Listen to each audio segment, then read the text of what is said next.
Hey everyone, thanks for tuning in. If you're new here, consider subscribing. It really helps keep these stories coming. And while you're here, let me know in the comments where you're listening from. Now sit back, relax, and let's get into the story. I clocked in at 6:42, which meant I'd missed the sunrise, but beat the coffee line at the Harborview Cafe. I am an emergency physician, board certified, a decade out of residency, and the kind of person who times the badge swipe so the elevator doors open without waiting. On Jefferson Street, the city was damp and blue, a standard Seattle morning. The cranes at the port barely visible through marine haze, sirens somewhere far. The scent of rain on concrete coming in waves each time the ambulance bay doors sighed open. I took the north elevators, past the framed photos of the hospital's helipad and the trauma team in orange vests, and told myself it would be an ordinary day. The first hint it wouldn't be was a single push notification, a health alert network message from the state with a subject line that felt overdramatic at the time. Clusters of unexplained disorientation and agitation. Standard respiratory PPE recommended. We get those often enough. Standard PPE, we joked, was a long lab coat and the courage to open doors. I cleared it from my screen and stepped into the emergency department. Our ED is a rectangle threaded with a central nursing station and rooms numbered around a loop. Trauma bays on the south end, fast-track chairs on the west, negative pressure isolation rooms on the north with beveled windows and anterooms for donning gear.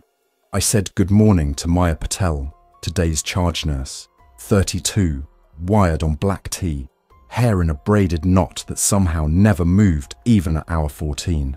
Her ASCOM phone pinged non-stop. Behind her, the big board was already a mosaic of names, triage levels, and room numbers, the column for waiting room showing 19 and climbing. As I hung my stethoscope around my neck and hit the arrived button next to my name on the whiteboard, she tilted her head toward the ambulance doors. Medic 1, bringing in 3 from a Capitol Hill call, she said. Confusion, unsteady, low-grade temps. Weird. Weird how? They were found standing in a tight line in front of a dim shop sign, just still. The roommate who called it in thought it was a prank. I checked my watch. 6:47. The night attending, Ethan Joe, met me halfway to the radio desk with the numb smile of someone who has already been awake too long. You'll laugh at me later, he said softly, handing over his notes. But if we had a few more, like the last hour, I would activate code triage. This feels off. Off is ED shorthand that carries more meaning than the syllable count suggests. Off means our pattern recognition alarms are buzzing. Off means you'll later remember it as a shadow on the floor that didn't belong. The first patient from that Capitol Hill call arrived at 6:53. A young barista named Inez, who smelled faintly of espresso and wet wool. The paramedics, Luis Ortega and Sarah Kim, veterans with the calm eyes of people who have catalogued every human problem, rolled her in with minimal commentary because the facts told their own story. Inez's vital signs were stable. She was oriented to person, but not place. She resisted being turned away from the doorway light, lifting her chin toward the exit sign as if it were sunrise. Luis's gloved hand gently redirected her eyes. Found on Minor Avenue, just staring at a darkened display, he said. Not post-ictal, not intoxicated, unless it's a strange new brand of nothing. Pupils equal, reactive, skin cool. Small abrasion on the palm. No trauma. I examined her. Her gaze was fixed on the dull ceiling light in the isolation room. Each time I moved my penlight, the eyes caught and tracked the glow, then drifted back. Reflexes normal.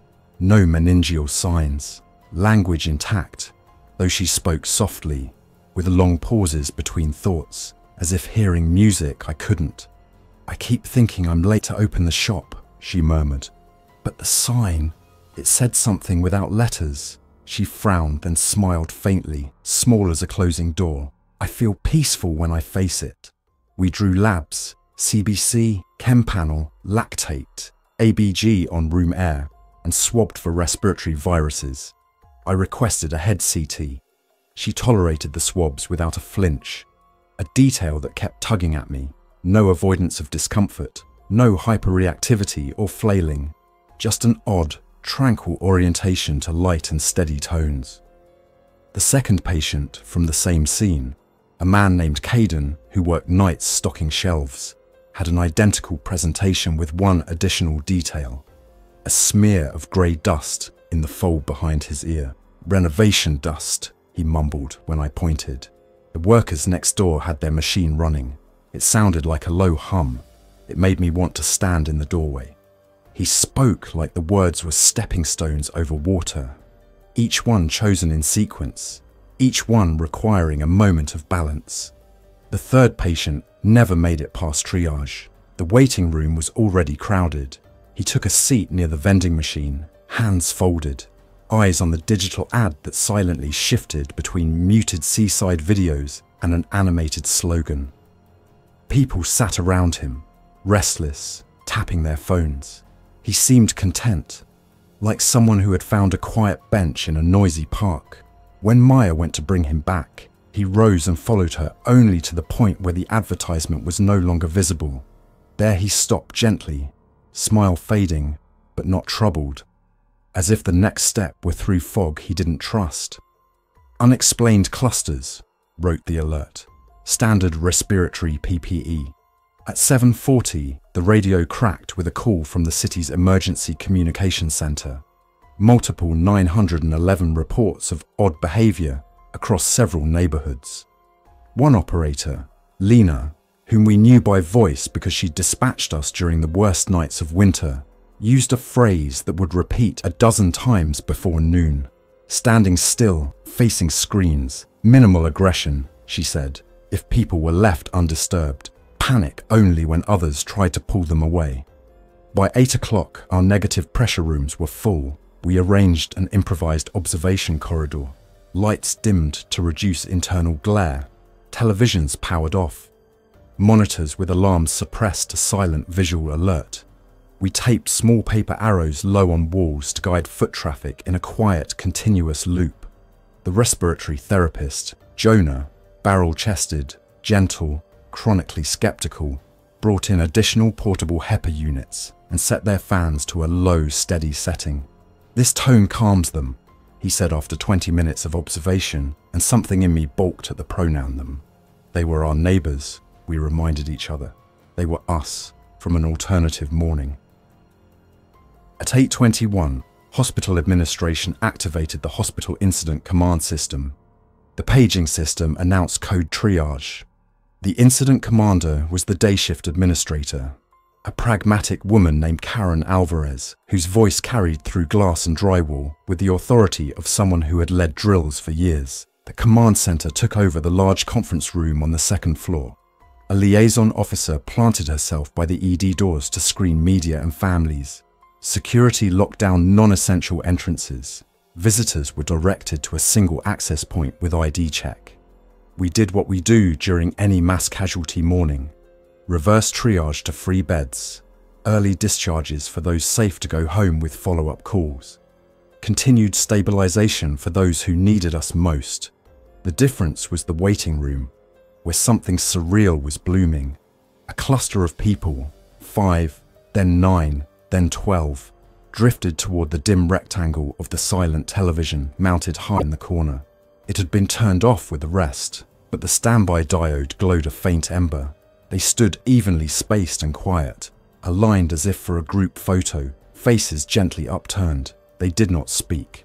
When an arm brushed another shoulder, the person stepped aside as though guided by choreography. "Keep them safe," Elena, our social worker, said to the security officers who were slowly easing other visitors away.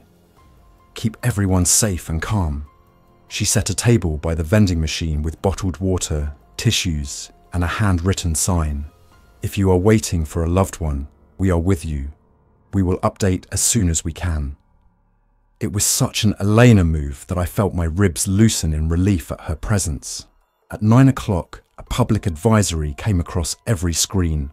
Avoid crowds, limit noise, dim bright signage where possible. Stay with family.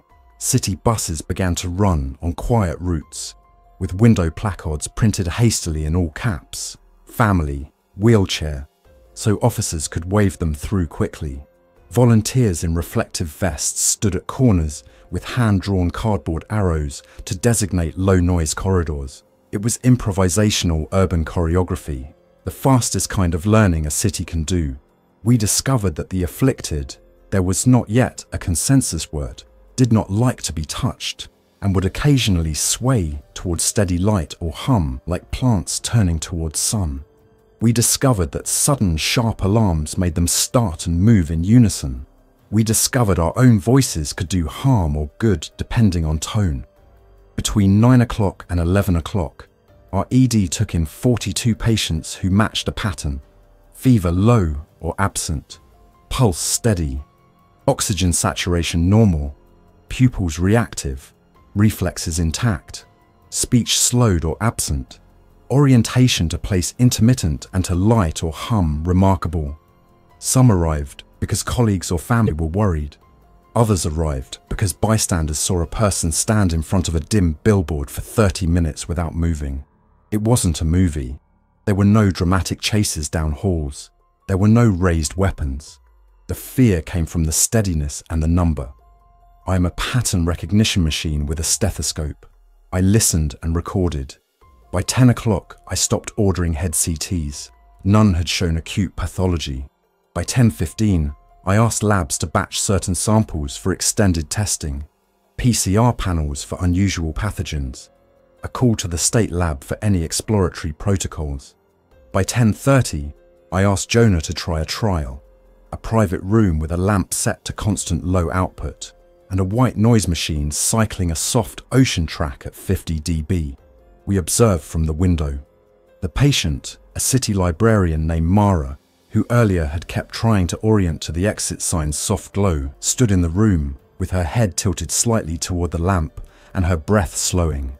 When Jonah turned the white noise up to 55 dB, she frowned and faced the speaker. When he turned it down to 45, her head returned to the lamp. When he switched it abruptly off, her shoulders tensed. He turned it gently back on. She relaxed. "What does that mean?" he asked. "It means we're in unfamiliar territory," I said. "It might mean they're sensitive to steady stimuli that are neither too loud nor too bright. Or it might mean, if the environment is predictable, the brain quiets to that predictability." "You just said 3 things that all mean we don't know." He smiled despite himself. "Correct.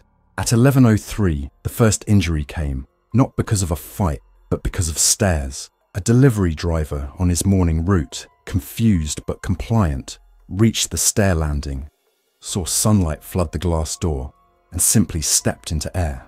He landed badly. The paramedics who brought him in performed the quiet miracle of their craft, stabilizing with minimal noise, securing airway and spine without alarms, moving with the slow, precise economy of people who understand physics and panic. He survived. We placed him in the trauma bay under a draped light and spoke softly. The moment felt like a hand on a piano dropping one key, a low note that told us gravity still ruled. By noon, the hospital had become a small, self-contained city. The cafeteria served boxed lunches for staff to grab and go. The helipad shut to non-critical traffic. The team took down a few bright markers and draped neutral canvas over a glossy sign. Facilities lowered the brightness of hallway lights by 10%. Security issued soft mask ear covers for radios to dull the crackle. Radiology covered the status monitors in the hall with dull film to avoid attracting patients walking past. It looked like a stage set for a minimalist, modern play. It felt like the most careful day of our lives. I called my sister at 12:20 to check on her and my nephew, who live near Green Lake. She told me the Parks Department had posted quiet path signs and volunteers were walking with families to guide them home. She said they were okay. She asked if she could come sit in the waiting room so I wouldn't be alone on break. I told her to stay home, and my voice must have carried enough gravity that she agreed without debate. At 12:45, a county public health physician named Reed briefed us in the incident command room. He was a stoics and sandwiches type, dry humor, no drama, and wore a fluorescent vest with safety officer velcroed across the chest. He stood beside a whiteboard with bullet points that were as spare as a haiku: clustering, steady stimuli orientation, abrupt alarm agitation, low fever absent in many. He recommended that we consider the behavior post-viral or paraviral, that we avoid labels until we knew more, that we focus on immediate safety. He reminded us to hydrate and to write down what we saw. If this becomes a historical day, the details will matter, he said. His face, etched with the lines of too much sun and too little sleep, held steady. Any advice for the city? Karen asked. Dim signage, lower noise, encourage people to stay with families. We're coordinating with transit and power. We're asking media to use lower contrast graphics for advisories. We're prioritizing water, shelter, and a calm tone. He half smiled.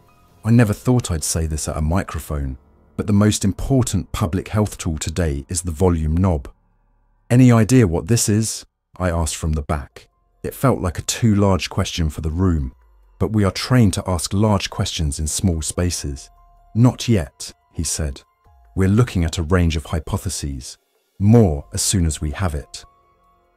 At 13:10, a call came that changed the rhythm of the day from unfamiliar to urgent. A bus en route on a quiet corridor had come to a slow stop at the bottom of James Street. The driver, one of those unflappable veterans who knows every pothole by name, had radioed dispatch that the passengers were calm, but the bus was surrounded by a loose semicircle of people, standing still, evenly spaced, attracted by the low glow of the bus's headliner displays and the gentle, constant HVAC fan. The passengers did not want to push past them to disembark. The driver feared sudden movement would unsettle the group. Police were at a distance, lights covered with tape to reduce flash. We were asked to prepare for a slow, careful offload at our ambulance bay with minimal sound and clear path. We formed a receiving line like a ceremony. Volunteers and staff held cardboard arrows. We cleared the corridor with an almost sacred hush, as if we were escorting a procession through a cathedral. The bus arrived at 13:24, doors sighing. The driver's eyes were wet. He kept his voice steady and low. One by one, families stepped onto the wet concrete, followed the arrows, and entered the ED through a door propped not to clap. The group around the bus remained motionless, like a human installation, oriented toward the low cabin lights. They did not reach out. They did not block. The driver turned off the fan. Some heads tilted fractionally. He turned it back on. They stilled. We diverted returning ambulances to the south entrance to keep the bay clear. The receiving line held. The procession felt like a rite invented in an ancient hour. Move slowly. Avoid abrupt noise. Guide the living through this moment. By mid-afternoon, we had to create a new category on the whiteboard. We called it Quiet Observation, and we assigned 2 nurses, a tech, and a social worker per 12 patients. Their job was to keep the environment predictable. Dim lamp on, soft fan hum, careful voices, slow movements, gentle hydration with straw sips, watchful waiting. We tracked vital signs and gentle neurological checks, pupil response, grip symmetry, foot dorsiflexion. We charted in the most meticulous narrative style we had used since residency. Patient stands, facing lamp at 30% brightness. Patient turns head toward white noise speaker when volume increased from 50 to 55 dB. Relaxes when returned to 50. Hydrates when prompted with quiet voice and straw. No distress. The notes read like poems of minimal change. In another era, they might have seemed absurd. Today, they kept us oriented to the kind of medicine we needed. At 15 o'clock, a police sergeant named Eric Tran came in with a few officers and asked for a quick training session. We're setting up blocks with cardboard arrows, he said, matter of fact. We've cut our beacons to steady dim. We need to know how to shepherd without triggering reactions. I led them through our observations. Move slowly, I said.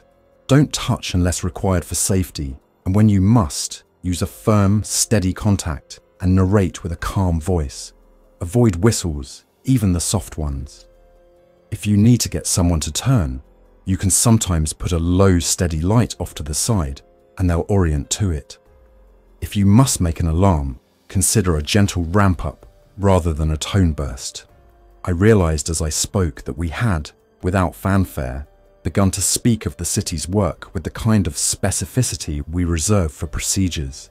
"Are we in danger?" he asked. He didn't mean as officers, he meant as citizens. "We are always in some measure of danger," I said, perhaps unhelpfully. Today, sudden noise makes clusters move together. If someone panics and runs, they might bump into people who aren't moving, and that's where falls happen. So the goal is to lower the chance anyone runs. Eric nodded and taped a pair of soft sleeves over his radio earpiece. "We're going to work on voice discipline," he said to his team, and one of them half smiled. At 15:40, a nurse from ICU came down with a question I didn't want to answer. If we end up with more patients than rooms, do we cohort?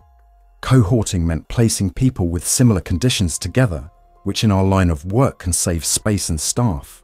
But cohorting also meant placing people who were drawn to steady hum in larger numbers near the same hum, like magnets joined.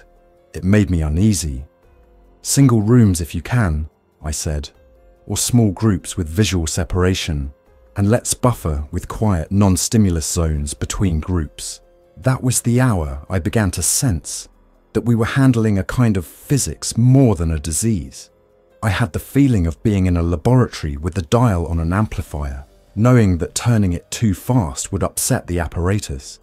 At 1610, lab called, nothing on standard panels, electrolytes within normal limits, no organ dysfunction, PCR negative for what we could test in-house.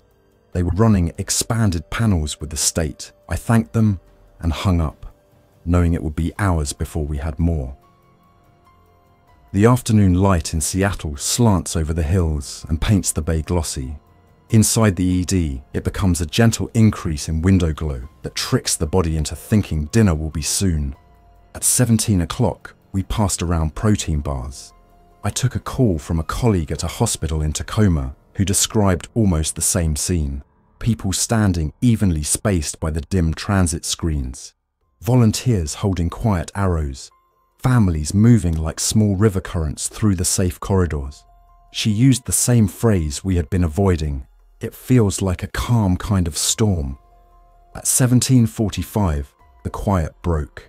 Not into sirens, but into the kind of sound that makes your hands want to be still. The low, sustained tremor of a generator failing and restarting. A maintenance fault somewhere east caused a brief power dip that rippled through a corridor. Lights flickered and returned. For a split second, the white noise speakers went silent and then came back. In the negative pressure area, a group of 5 patients turned in unison toward the speaker and took a step. Not a rush, a coordinated reflex. A tech, startled, dropped a tray. The clatter snapped through the space like a line in a play, delivered out of turn. 2 of the 5 took another step, then stopped as the sound faded. Maya was there before my pulse slowed. "We need redundancy on those sound sources," she said to Jonah and facilities. "Battery backup, small handheld set to constant tone to bridge failures, and tape the trays." She had always been the person who sees not just the emergency, but the hinge on which it swings. We added redundant speakers, we covered sharp corners, we taped anything that might fall. Our job had become the old work of making a nursery safe for a sleepwalker. The same person, loved, moving in a new way. At 18:30, the day shift administrative leader rotated out with a night commander. The command vest changed from orange ICS to blue ICS and back again. The transition felt like a relay at mile 13 of a marathon, not fresh, but adequate. This is the part of the story where the outside world begins to affect our inside world. A refinery just south of the city dimmed part of its flare stack to reduce the glow. The Department of Transportation set some of the big, electronic message boards to a steady, low-intensity display instead of bright flashes. The sports arena by the waterfront cancelled a concert and posted volunteers with gentle voices to guide people away from the plaza. The library turned outward-facing screens to neutral patterns. The ferry system, which is as much the city's pulse as traffic lights, switched from chiming announcements to quiet text and added staff with printed signs. There is an art to making a city quiet without making it feel abandoned. At 1912, I walked past the waiting room and saw that strange, now familiar sight. A dozen people standing as if in rehearsal before a performance that will never begin, oriented toward the dim standby light of a mounted television. Beside them, on the plastic chairs, partners and siblings sat with hands folded, speaking softly.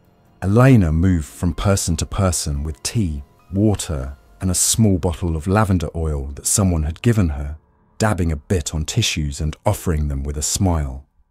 The families leaned into her presence as if it had mass. At 20 o'clock, an email from the state landed with preliminary guidance. Encourage predictable, low-stimulation environments. Avoid abrupt tones. Support families to remain with affected individuals. Evaluate for injuries or dehydration. Avoid labeling beyond affected or under observation for now. Consider temporary controlled access to illuminated public spaces to prevent clusters around storefronts. There were appended pages of provisional data and an FAQ that said, more tersely than I would have written, "No, we don't know the cause yet. It may be related to an infectious agent. It may be a neurobehavioral response. It may be both." There was a promise of overnight analysis at the state lab in Shoreline. At 2015, an older gentleman named Walter came in with his wife. Walter wore a baseball cap from a local shipyard and a windbreaker stitched with his name. His wife, Linda, had the firm grip of a person who had weathered many tides with the same companion. She sat with him, and as he turned toward the dim wall lamp, she rested her hand on his sleeve. She whispered to him about the day they had walked along Alki Beach, about the breakfast place on California Avenue where the pancakes were too big to finish, about their grandson's science project with baking soda foam. Walter's shoulders loosened, his breath smoothed. I stood in the doorway and felt the kind of emotion that belongs to the quietest corners of human rooms. At 21 o'clock, a city utilities crew stopped by the ED before heading to the south end to adjust lighting at a large transit hub. One of them, a woman named Tasha, asked if we had learned anything that would help them position their temporary lights for safety without causing clusters to gather. I told her what we had observed. Steady low brightness rather than pulsing, indirect rather than direct beams, use of soft reflectors against walls instead of bright cones, signage held at waist level rather than overhead. She scribbled notes on the back of a work order and said, "You realize this is the first time anyone has told me to make a light less helpful and more kind." She smiled. We laughed, and it loosened something in all of us. At 21:45, while I was suturing a quiet lack at the eyebrow of a teenager who had slipped on wet tile, he had fallen not because of panic, but because he turned toward the glow of his phone and misjudged a step. My pager vibrated with a message from the command center.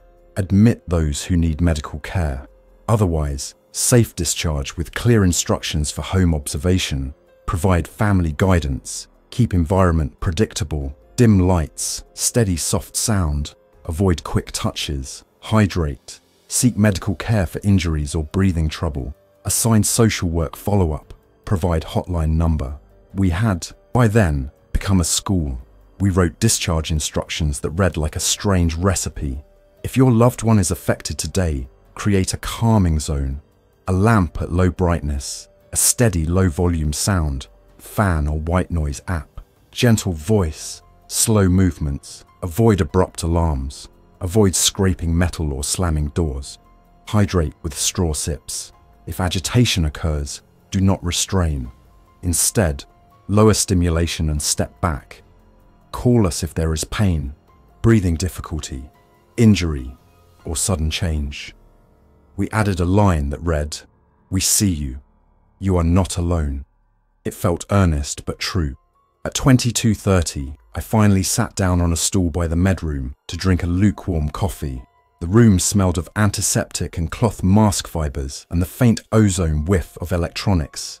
The Pyxis drawers clicked and hummed like a mechanical cricket. My hands shook less than an hour earlier. I thought about the title of this story, the one I would later tell when we had names for things. I'm an ER doctor who survived the first 24 hours. It sounded grandiose in my head as I watched Jonah label a small speaker, Bed 16, Do Not Move.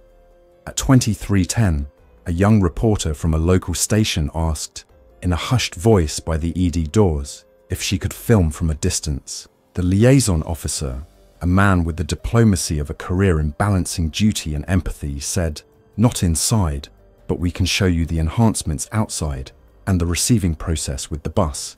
The camera crew had wrapped their equipment in soft cloth, with gaffer's tape over any small indicator lights. The city was learning a new aesthetic. No blinking, no flashing, no sudden.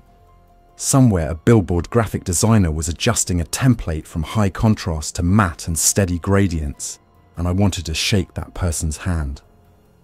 At midnight, I handed a chart to Maya, and we both paused, listening to the way the white noise layer had become the soundtrack of the day. "We are a city of fans," she joked, and we smiled without much humour.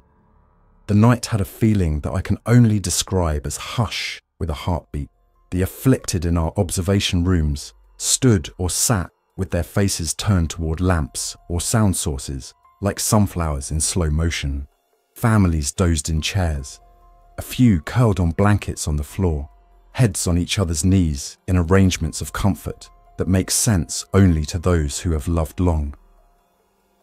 At 0:30, a man arrived alone, soaked to the knees, with the startled gaze of someone who had walked too far without a plan. He wasn't affected. He was frightened. He had been at an apartment complex where the management had tried to hold an overnight calm line to the parking garage using paper arrows and dim lamps. Most residents complied. A few stood by the exit signs and would not move. He had left the building quietly and walked to the hospital in the steady rain, following the glow of streetlights that the city had already dimmed. We made him tea. We gave him a blanket. He slept in a chair until morning, shoes under his seat like a traveller in an airport. At 1:15, an officer came in with a question that made my throat tighten. What do we do if someone unaffected wants to force an affected family member to move because they think it's all in their head? We had seen a few moments like that.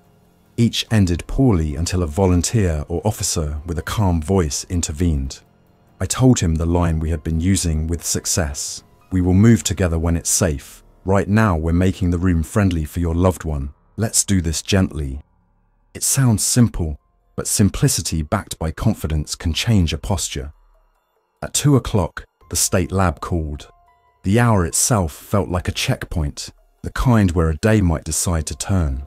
The virologist on the other end spoke with the careful precision of someone choosing words that would be read later. They had indications that a common virus, one that toward most people was just an ordinary nuisance, had mutated in a way that affected a small portion of the population differently, altering sensory processing in the short term. It was not definitive. It could be a cofactor. It could be one part of a layered event. They were running full sequences. They were working with national colleagues. The phrase, "We do not yet see evidence that this is permanently altering brain structure," was underlined by her tone. She said to continue supportive care. She said we would know more by morning. I stood with the receiver to my ear after she hung up, listening to the dial tone like an artifact. It felt like a cloth laid over a table to soften sound. It felt like a technology out of time. At 3 o'clock, another small wave of patients arrived. A few from a behavioural health facility that was dimming its halls, a couple from a transit centre where volunteers had set up cardboard arrows to make a corridor between bus shelters, a man from a hotel who had followed the low hum of an ice machine for an hour until staff gently walked him back to his room. They were all safe. No injuries required major intervention. We had become the guardians of a city's quiet. At 3:45, I found a moment in the staff lounge where the windows looked toward the freeway. I could see I-5 curving north and south like a river. The usual glitter was muted, the lights had been turned down. Even the occasional police cruiser slipped by with a low, steady glow instead of a flash. I thought about other times this city had done the unexpected together. Storms, smoke, earthquakes that made the blind sway, and how each time we learned new phrases for our lexicon. Tonight's phrases would be about tone and light. Chill. At 4:30, a nurse named Vi, who had worked radiology on the day a new scanner was installed and had the patience of a saint, walked with me through the quiet observation corridor. We checked the tape stands with lamps set to 30%. We checked speakers with battery backups quietly humming at 50 dB. We checked hydration schedules. We moved like technicians in a sound studio, adjusting sliders. Vi paused outside a room where a young software engineer named Omar stood facing the lamp with his jaw unclenched. His partner, Henry, sat in the chair with a sketch pad, drawing a simple line that became 2 lines and then cross-hatching, making his own quiet pattern to mirror the one in the room. "I'm going to ask this in a way that doesn't need an answer," Vi said. "How many of these moments will we remember in detail 10 years from now?" "Enough," I said. "Enough to reconstruct how we learned."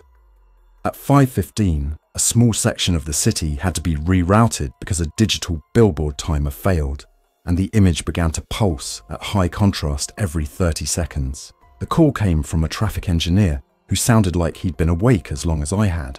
He asked if we could send a nurse to stand with him at the base of the sign while the techs climbed to the control box. Not for medical care, but because our presence had become a signal of safety. We sent Elena and a security officer, each with a gentle voice, and they stood with a small cluster of residents who had emerged into the blue morning. They held cardboard arrows. They spoke softly. The techs turned the billboard off and put a neutral fabric cover over it like clothing. The cluster dissolved as easily as fog. At 5:50, the eastern sky greyed and the windows of the ED lightened as if some invisible hand were sliding a dimmer forward. Sunrise at our latitude is not an on-off switch. It is a ramp, a slow crescendo. The afflicted in the rooms responded with tiny increments of spinal posture and eyelid lift, like seeds testing soil. The families stirred and stretched. The coffee machines in staff rooms performed their low, blessed burble. At 6 o'clock, I called our lab again. The night virologist told me they had found a consistent signature in samples from symptomatic individuals. A change in a protein that seemed to alter sensory gating pathways transiently. It was a credible lead. It likely explained why some people oriented to steady light and sound. It did not, however, explain why others were unaffected. The variability was high. The lab would release a statement later with an advisory: predictable environments help. We had learned that yesterday by watching. At 6:10, the day shift began to arrive. Their eyes looked like ours had 24 hours earlier. Skeptical, curious, a little amused at the tone of our warnings. They changed expression when they entered the quiet observation corridor and saw the gentle procession. A janitor moving with deliberate steps as he mopped without squeak. A nurse with a tray of water cups, placing each as if setting a table for a ceremony. A respiratory therapist checking a speaker with a sound meter app, nodding at the tiny change from 50 to 49 dB and adjusting back. At 6:20, Maya handed me a new pen because my old one had run dry. On the medroom counter, someone had left a stack of paper arrows with a post-it that read, "Take what you need, return when you can." I put one in my coat pocket without quite knowing why. At 6:35, a young woman whose roommate had brought her in 20 hours earlier looked at the lamp, looked at the white noise speaker, and then turned away from both and looked at her roommate. She smiled. It was shy and small, but unmistakable. We recorded the exact time in the chart because precision had become a comfort. At 6:50, the next day's incident command huddle began. Karen returned, eyes still bright, hair still somehow disciplined. Reed, the public health physician, carried a folded sheet of paper with the latest printed guidance. The police sergeant who had asked me how to shepherd without triggering reactions stood with a cup of coffee and a posture that said he had learned new things about his profession overnight. The utilities crew lead carried a diagram of light placements. The city had become a network built of cardboard arrows and calm voices. At 6:59, as if it were a scene someone wrote knowing the value of a clock, the PA chimed with a gentle single tone, no fanfare, and the voice that had guided us through countless codes said, "This is an update from Hospital Command. We remain at code triage. Please continue quiet corridors and predictable environments. Staff rotations will continue at standard intervals. Hydration stations are stocked. Families may remain in designated areas. Thank you for your care." And then it was 7 o'clock.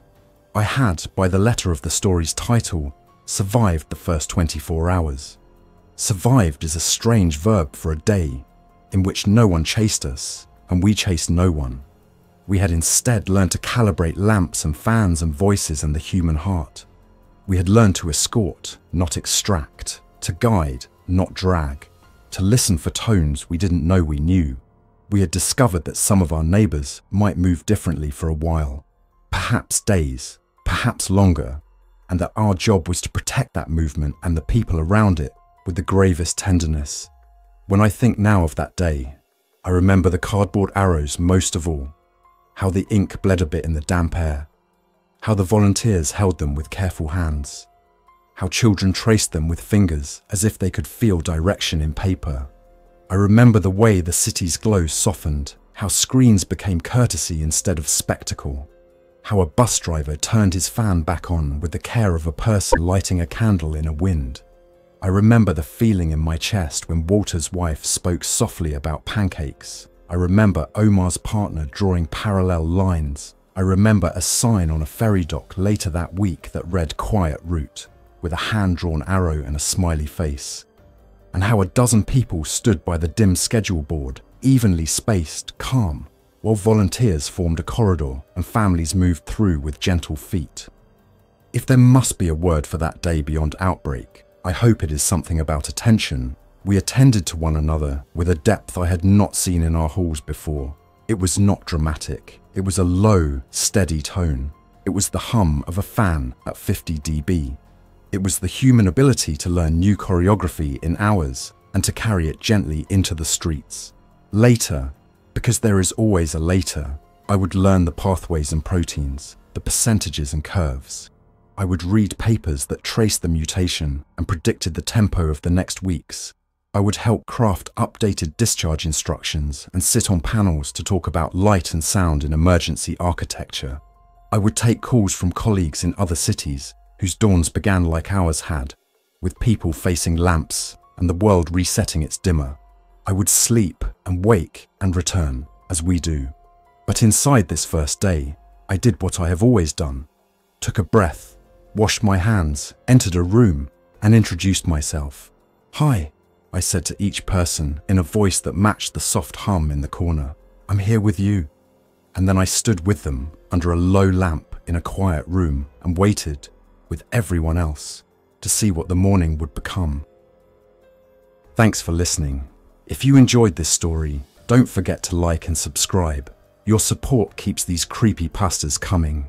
Until next time, stay alert, stay safe, and never ignore the feeling that something is watching.